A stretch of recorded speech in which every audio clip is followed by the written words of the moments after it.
नमस्कार साथियों, वंदना अकेडमी में एक बार आपका फिर से स्वागत है। मैं वंदना मुदगल।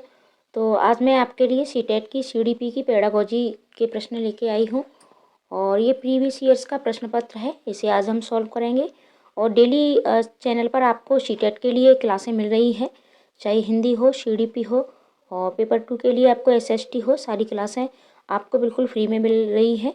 इसके साथ साथ ही आपको बीपीएससी की तैयारी के लिए भी क्लासें दी जा रही हैं। आपको जीके, जीएस और प्लस हिंदी की क्लासें आपको मिल रही हैं। और हमारे चैनल पर आपको UP TET, C TET, super TET और पीपीएससी यानी टीचर संबंधी जो भी वैकेंसी है, सबकी तैयारी बिल्कुल फ्री में कराई जाती है। तो चैनल को सब्सक्राइब अवश्य कर लें। तो चलो शुरुआत करते हैं। और आपका ये जो सी टेट है ये जुलाई में होने वाला है, तो आपको इसलिए अभी से कमर कस लेनी है तैयारी की, क्योंकि आपको जुलाई में ये आपका सी टेट हो जाएगा और इसके बाद आपको अगस्त में अच्छी खासी वैकेंसी देखने को मिल रही है। बीपीएससी ने तो अभी से ऐलान कर दिया है कि 1 लाख पदों पर अगस्त में आपकी भर्ती होगी। और इसके साथ साथ आपका यूपी में भी सुपर टेट होने की पूरी पूरी संभावना है। तो इसलिए अपना सी टेट आपको हर हालत में क्लियर करना है और अभी से तैयारी शुरू कर दीजिए, वरना फिर आपको पछताना पड़ेगा। तो चलो प्रश्नों को सॉल्व करते हैं। पहला प्रश्न है आपका, डैश के अतिरिक्त बुद्धि के निम्नलिखित पक्षों को स्टेनबर्ग के त्रितंत्र सिद्धांत में संबोधित किया गया है। यानी इन चारों में से एक ऐसा तंत्र है, यानी एक ऐसा सिद्धांत है जिसको स्टेनबर्ग ने नहीं दिया है। तो क्या ये अवयवभूत है, सामाजिक है, आनुभविक है या संदर्भगत है? तो इसमें राइट आंसर आपका हो जाएगा सामाजिक। अगला प्रश्न है, हावर्ड गार्डनर का बुद्धि का सिद्धांत, यानी इन्होंने बहुबुद्धि का सिद्धांत दिया है, डैश पर बल देता है, सामान्य बुद्धि पर, विद्यालय में आवश्यक समान योग्यताओं, प्रत्येक व्यक्ति की विलक्षण योग्यताओं, शिक्षार्थियों में अनुबंधित कौशलों। तो जैसा कि इन्होंने बहुबुद्धि का सिद्धांत दिया है, तो इसमें राइट आंसर आपका हो जाएगा नंबर 3 कि प्रत्येक व्यक्ति होता है वो सब में यानी अपनी अपनी विलक्षण बुद्धि रखता है, यानी प्रत्येक व्यक्ति में अलग बुद्धि होती है। थ फ च ध्वनियाँ हैं, तो ये हैं आपकी स्वनिम, यानी ये स्वनिम ध्वनियाँ कहलाती हैं। तो राइट आंसर आपका हो जाएगा नंबर 4। कक्षा में जेंडर रूढ़िबद्धता से बचने के लिए एक शिक्षक को लड़के लड़कियों को एक साथ अपारंपरिक भूमिकाओं में रखना चाहिए। अच्छी लड़की अच्छा लड़का कहकर शिक्षार्थियों को अच्छे कार्य की सराहना करनी चाहिए। कुश्ती में भाग लेने के लिए लड़कियों को निरुत्साहित करना, लड़कों को जोखिम उठाने और निर्भीक बनने के लिए प्रोत्साहित करना। तो अगर आप लड़कों को ही जोखिम भरे कामों को प्रोत्साहित करोगे तो ये तो जेंडर रूढ़िवादिता को बढ़ावा देना हो गया। और अगर आप लड़कियों को कुश्ती में भाग लेने से निरुत्साहित करोगे तो ये भी यानी जेंडर रूढ़िवादिता को बढ़ावा देना हो गया। लेकिन आपको क्या करना है, जेंडर रूढ़िवादिता से बचना है। तो इसमें राइट आंसर आपका हो जाएगा नंबर 1, यानी अपारंपरिक भूमिकाओं में रखना चाहिए, यानी आपको सबको समान रखना है। अगला प्रश्न है, विद्यार्थियों को किसके लिए वैयक्तिक भिन्नताओं को पूरा करना चाहिए, यानी विद्यालय को किसके लिए वैयक्तिक भिन्नताओं को पूरा करना चाहिए? वैयक्तिक शिक्षार्थियों के मध्य खाई को कम करना, शिक्षार्थियों के निष्पादन और योग्यताओं को समान करने के लिए, ये समझने के लिए कि क्यों शिक्षार्थी सीखने के योग्य या अयोग्य हैं, वैयक्तिक शिक्षार्थी को विशिष्ट होने की अनुभूति कराने के लिए। आपको विशिष्ट अनुभूति किसी भी बच्चे को नहीं करानी है और खाई को भी कम नहीं करना है कि आप बच्चों की भिन्नता को खाई को कम करोगे, यानी आप बच्चों को भिन्न समझ रहे हो इसमें भी। तो इसमें राइट आंसर आपका हो जाएगा नंबर 3, यानी ये समझने के लिए कि क्यों शिक्षार्थी सीखने के योग्य या अयोग्य हैं। सिर्फ हमें योग्य या अयोग्य में ही बच्चों की व्यक्तिगत भिन्नता देखनी है और इसके अलावा हमें किसी भी और रीजन से व्यक्तिगत भिन्नता नहीं देखनी है। अगला प्रश्न है, शिक्षार्थियों में व्यक्तिगत भिन्नताओं को संबोधित करने के लिए एक विद्यालय किस प्रकार का सहयोग उपलब्ध करवा सकता है? तो राइट आंसर आपका क्या होगा, बाल केंद्रित पाठ्यचर्या का पालन करना और शिक्षार्थियों को सीखने के अनेक अवसर उपलब्ध कराना, शिक्षार्थियों में व्यक्तिगत भिन्नताओं को समाप्त करने के लिए हर संभव उपाय करना, धीमी गति से सीखने वाले विद्यार्थियों को विशेष विद्यालयों में भेजना, सभी विद्यार्थियों के लिए समान स्तर की पाठ्यचर्या का अनुगमन करना। तो इसमें राइट आंसर हो जाएगा यानी वैयक्तिक भिन्नताओं को संबोधित करने के लिए। तो इसमें आपका राइट आंसर हो जाएगा नंबर 1 यानी बाल केंद्रित पाठ्यचर्या का पालन करना और शिक्षार्थियों को सीखने के अनेक अवसर उपलब्ध कराना।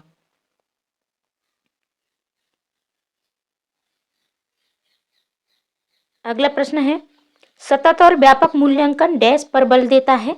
सीखने और सुनिश्चित करने के लिए कि व्यापक स्केल पर निरंतर परीक्षण सीखने को किस प्रकार अवलोकित, रिकॉर्ड और सुधारा जाए, इस पर शिक्षण के साथ परीक्षाओं का सामंजस्य, बोर्ड परीक्षाओं की अनावश्यकता पर।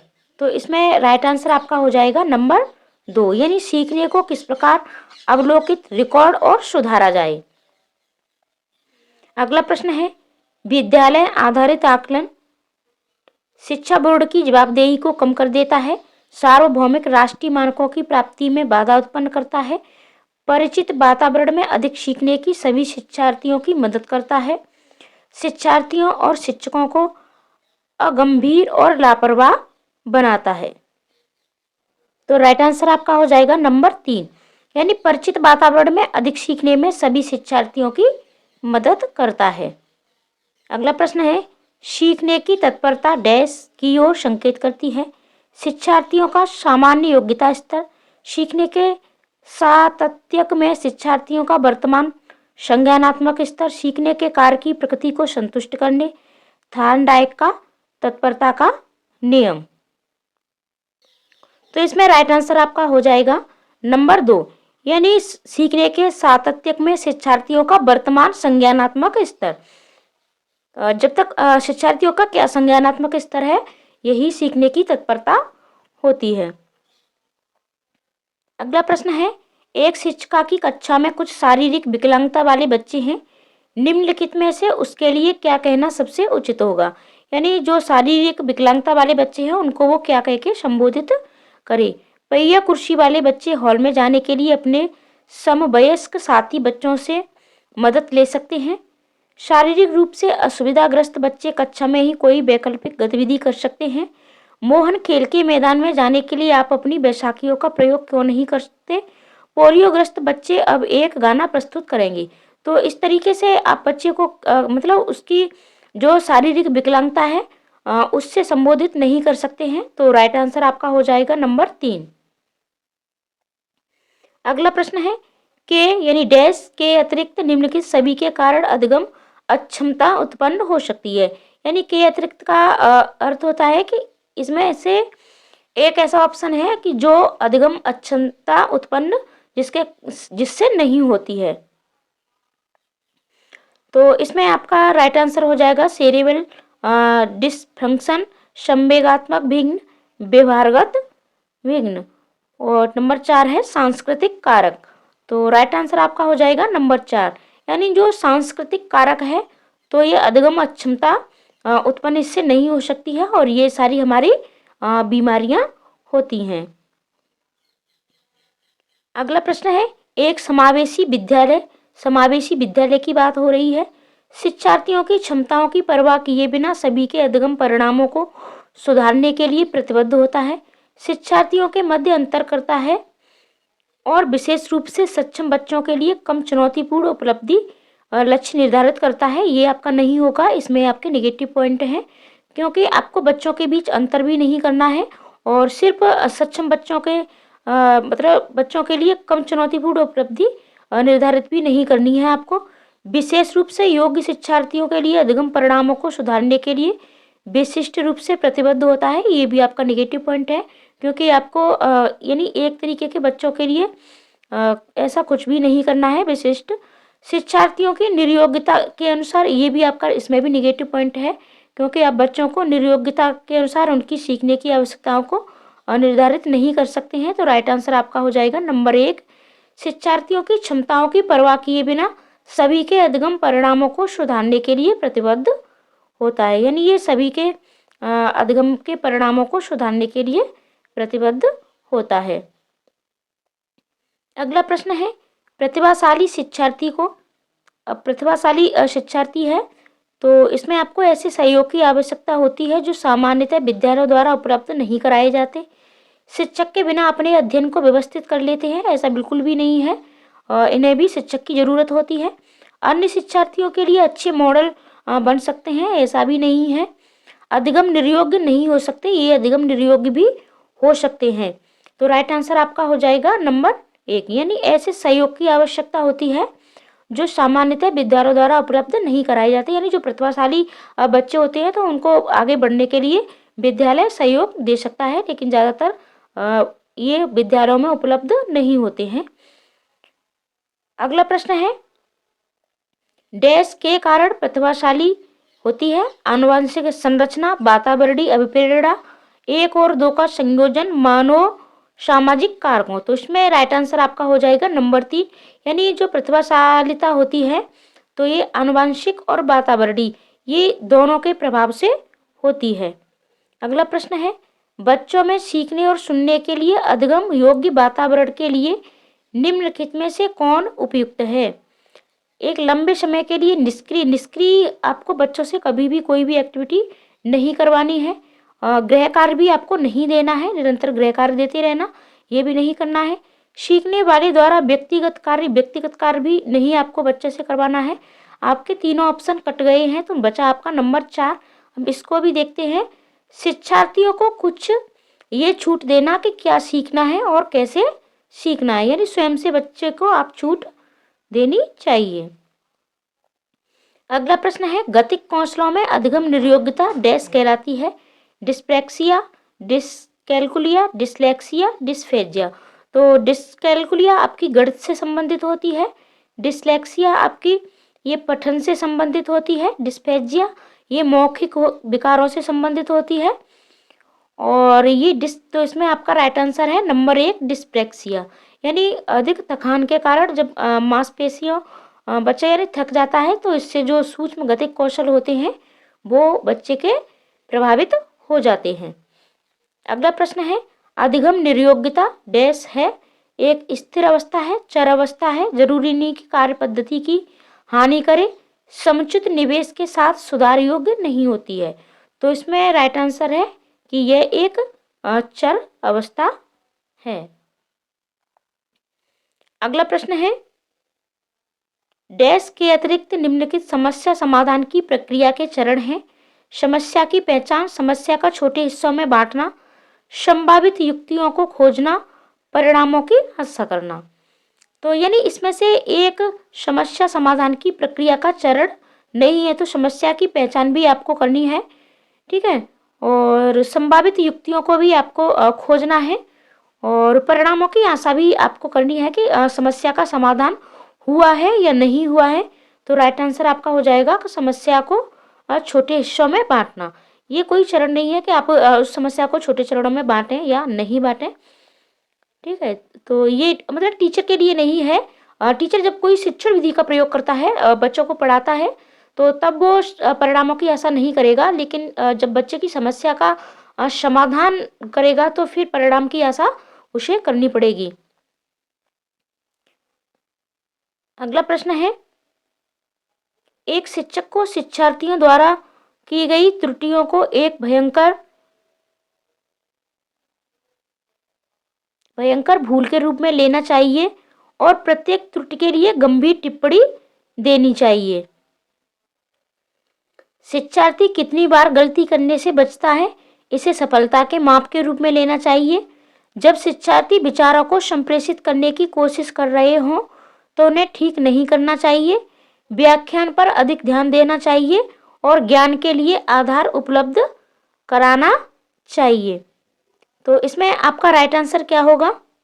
आप भी कमेंट करके आंसर दिया करें, क्योंकि कमेंट करके आप जब आंसर देते हो तो आपका अगर आंसर गलत भी होता है तो फिर आप से मतलब दोबारा से कभी भी गलत नहीं होगा। तो इसमें राइट आंसर आपका होगा नंबर 3, ठीक है। पहला हम देखते हैं कि शिक्षार्थियों द्वारा की गई त्रुटियां, यानी जब कोई बच्चा त्रुटियां करता है तो उसे भयंकर भूल के रूप में आप नहीं ले सकते हो, और प्रत्येक त्रुटि के लिए गंभीर टिप्पणी भी बच्चों पर नहीं आप कर सकते हो। और शिक्षार्थी कितनी बार गलती करने से बचता है, तो इसे सफलता के माप के रूप में भी नहीं ले सकते हैं आप। और व्याख्यान पर ध्यान तो आपको बिल्कुल भी नहीं देना है, यानी व्याख्यान बच्चे से नहीं करवाना है। लेकिन इसमें राइट आंसर आपका हो जाएगा, क्योंकि जब शिक्षार्थी विचारों को संप्रेषित करता है, यानी जब वो अपने विचारों को संप्रेषित कर रहा है, ठीक है, तो यानी कोशिश कर रहा हो, तो उन्हें ठीक नहीं करना चाहिए। तो उसमें मतलब बीच में बच्चे को आपको टोकना नहीं है, उन्हें ठीक नहीं करना है, उसको आपको सुनना है कि वो अपने विचारों को किस तरीके से कह रहा है, चाहे उसकी भाषा गलत हो या सही हो। सीमा परीक्षा में A+ ग्रेड प्राप्त करने के लिए अति इच्छुक है। जब वह परीक्षा भवन में दाखिल होती है तथा परीक्षा प्रारंभ होती है, वह अत्यधिक नर्वस हो जाती है, उसके पांव ठंडे पड़ जाते हैं, उसके हृदय की धड़कन बहुत तेज हो जाती है, वह उचित तरीके से उत्तर नहीं दे पाती। इसका मुख्य कारण हो सकता है। तो इसका क्या मुख्य कारण है? शायद वो अपनी तैयारी के बारे में बहुत आत्मविश्वासी नहीं है, शायद वो इस परीक्षा के परिणाम के बारे में बहुत अधिक सोचती है। निरीक्षक शिक्षिका जो ड्यूटी पर है वह उसकी कक्षा अध्यापिका हो सकती है और वह स्वभाव में बहुत कठोर है। शायद वह अकस्मात संवेगात्मक आवेग का सामना नहीं कर सकती। तो राइट आंसर आपका हो जाएगा नंबर 4 कि वह अकस्मात जो संवेगात्मक आवेग है उसका सामना नहीं कर सकती। अगला प्रश्न है, निम्नलिखित में कौन सी संज्ञानात्मक क्रिया दी गई सूचना के विश्लेषण के लिए प्रयोग में लाई जाती है? पहचान करना, अंतर करना, वर्गीकृत करना या वर्णन करना, यानी संज्ञानात्मक क्रिया है आपकी और सूचना के विश्लेषण के लिए। तो इसमें राइट आंसर आपका हो जाएगा नंबर 2 अंतर करना। अगला प्रश्न है, राजेश अति लोलुप पाठक है, वह अपने कोर्स की पुस्तकें पढ़ने के अतिरिक्त प्राय पुस्तकालय जाता है, विभिन्न प्रकरणों पर पुस्तकें पढ़ता है। इतना ही नहीं, राजेश भोजन अवकाश में अपने परियोजना कार्य करता है। उसे परीक्षाओं के लिए पढ़ने के लिए अपने शिक्षकों अथवा अभिभावकों द्वारा कभी भी कहने की जरूरत नहीं होती है और वह वास्तव में सीखने का आनंद लेता नजर आता है। उसे डैश के रूप में सर्वाधिक बेहतर रूप से वर्णित किया जा सकता है। अर्थात ये राजेश है वो अपने स्वयं से पढ़ता है और अपनी पाठ्य पुस्तकों के अलावा पुस्तकालय भी जाता है। तो ये क्या है? तथ्य आधारित शिक्षार्थी, शिक्षक अभिप्रेरित शिक्षार्थी, आकलन आधारित शिक्षार्थी, आंतरिक रूप से अभिप्रेरित शिक्षार्थी। तो राइट आंसर आपका हो जाएगा नंबर 4, यानी ये राजेश है वो आंतरिक रूप से अभिप्रेरित है। यदि पूर्व प्राथमिक स्तर पर बच्चों पर खोज करने की अनुमति दे दी जाए तो वे संतुष्ट हो जाते हैं। जब उन्हें हतोत्साहित किया जाता है तो वे व्यथित हो जाते हैं। वे ऐसा डैश की उनकी अभिप्रेरणा के कारण करते हैं। उपेक्षा को कम करने, कक्षा के साथ संबंध होने, कक्षा में अव्यवस्था फैलाने, अपनी शक्तियों का उपयोग करने। तो राइट आंसर हो जाएगा नंबर 1, यानी अपनी उपेक्षा को कम करने। अगला प्रश्न है, मानव बुद्धि एवं विकास की समझ शिक्षक को डैश के योग्य बनाती है। शिक्षण के समय शिक्षार्थियों के संवेगों पर नियंत्रण बनाए रखने, विविध शिक्षार्थियों के शिक्षण के बारे में स्पष्टता, शिक्षार्थियों को ये बताने कि वे अपने जीवन में कैसे सुधार कर सकते हैं, निष्पक्ष रूप से अपने शिक्षण अभ्यास। तो इसमें राइट आंसर आपका हो जाएगा नंबर 2, यानी विविधता, विविध शिक्षार्थियों के शिक्षण के बारे में स्पष्टता। अगला प्रश्न है, निम्नलिखित में से कौन सा सत्य है? विकास और सीखना समाज सांस्कृतिक संदर्भों से अप्रभावित रहते हैं। तो सीखना और विकास समाज और सांस्कृतिक संदर्भों से अप्रभावित नहीं रहते, प्रभावित रहते हैं। तो ये आपका गलत हो गया, आपसे सत्य पूछ रहा है। शिक्षार्थी एक निश्चित तरीके से सीखते हैं, ये भी नहीं है।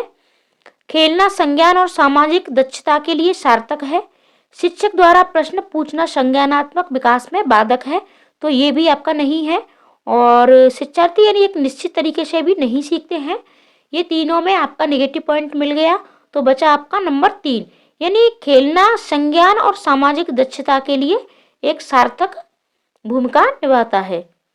अगला प्रश्न है, बच्चे के विकास में आनुवंशिकता और वातावरण की भूमिका के बारे में निम्नलिखित में से कौन सा सत्य है?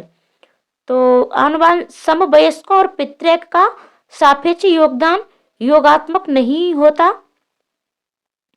आनुवंशिकता और वातावरण एक साथ परिचालित नहीं होते। सहज रुझान वातावरण से संबंधित हैं, जबकि वास्तविक विकास के लिए आनुवंशिकता जरूरी है। ये भी आपका सही है। आनुवंशिकता और वातावरण दोनों एक बच्चे के विकास में 50-50% योगदान देते हैं। तो इसमें आपको राइट आंसर देखना है, यानी आनुवंशिकता और वातावरण की भूमिका के बारे में। तो इन दोनों की भूमिका आपको देखनी है। तो समवयस्कों और पैतृक का सापेक्ष योगदान योगात्मक नहीं होता, यानी इनका ये जो योगदान है ये योगात्मक नहीं होता है जीन्स का। तो राइट आंसर आपका हो जाएगा नंबर 1। अगला प्रश्न है, समाजीकरण है शिक्षक एवं पढ़ाए गए के बीच संबंध, समाज के आधुनिकीकरण की प्रक्रिया, समाज के मानदंडों के साथ अनुकूलन, सामाजिक मानदंडों में परिवर्तन। तो इसमें आपसे समाजीकरण पूछा है, तो समाजीकरण आपका समाज के साथ होगा, तो समाज के मानदंडों के साथ अनुकूलन। अगला प्रश्न है, एक पीटी यानी खेल शिक्षक क्रिकेट के खेल में अपने शिक्षार्थियों के क्षेत्र रक्षण को सुधारना चाहता है। निम्न में से कौन सी युक्ति शिक्षार्थियों को अपना लक्ष्य प्राप्त करने में सर्वाधिक सहायक है? तो राइट आंसर आपका क्या होगा? शिक्षार्थियों को यह बताना कि क्षेत्र रक्षण सीखना उनके लिए किस प्रकार महत्वपूर्ण है। बेहतर क्षेत्र रक्षण और सफलता की दर के पीछे के तर्क को स्पष्ट करना, क्षेत्र रक्षण की प्रदर्शित करना, यानी क्षेत्र रक्षण को प्रदर्शित करना और शिक्षार्थी अवलोकन करेंगे। शिक्षार्थियों को क्षेत्र रक्षण का अधिक अभ्यास करवाना। तो इसमें राइट आंसर आपका हो जाएगा नंबर 4। और जहां भी आपको हिंदी में कोई शब्द समझ में नहीं आए तो आप इंग्लिश वाले ऑप्शन को देख सकते हो, जैसे यहाँ आपका है क्षेत्र रक्षण, ठीक है। तो यहाँ आप इसको देख सकते हो, give student a lot of practice in fielding, यानी आपको फील्डिंग में क्षेत्र रक्षण का अर्थ होता है फील्डिंग, ठीक है। तो यानी आपको फील्ड में उसको ज़्यादा से ज़्यादा अभ्यास करवाना है, प्रैक्टिस करवानी है।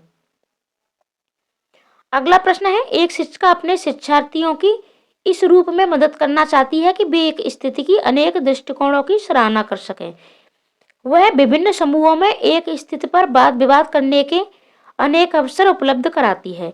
वाइगोत्स्की के परिप्रेक्ष्य के अनुसार उसके शिक्षार्थी विभिन्न दृष्टिकोणों को डैश करेंगे और अपने तरीके से उस स्थिति के अनेक परिप्रेक्ष्य विकसित करेंगे। तो यहाँ आपको ये भरना है कि वाइगोत्स्की के अनुसार वो क्या करेंगे, आत्मसात, निर्माण, संक्रियाकरण या तर्कसंगत। तो राइट आंसर आपका हो जाएगा नंबर 1, आत्मसात। सीता ने हाथ से दाल और चावल खाना सीख लिया है। जब उसे दाल और चावल दिए जाते हैं तो वह दाल चावल मिलाकर खाने लगती है। उसने चीजों को करने के लिए अपने स्कीमा में दाल और चावल खाने को डैश कर लिया है। क्या कर लिया है? समायोजित, अनुकूलित, समुचितता या अंगीकार। तो इसमें आपको स्कीमा देखना है, तो इसमें राइट आंसर आपका हो जाएगा नंबर 2, अनुकूलित। तो ये आज की सीरीज थी और डेली आपको चैनल पर सीटेट की प्रैक्टिस मिलती रहेगी और आपको सभी विषयों की प्रैक्टिस मिलेगी, चाहे हिंदी हो, ईवीएस हो, आपकी सीडीपी हो, और हिंदी की प्रैक्टिस तो बहुत सारी डाल रखी है। तो आप चैनल पर बने रहें और आप प्लेलिस्ट में जाके सारी वीडियो 1 बाय 1 अवश्य देखा करें और अपना सीटेट की तैयारी को बेहतर तैयारी में अवश्य बदलें। Thank you.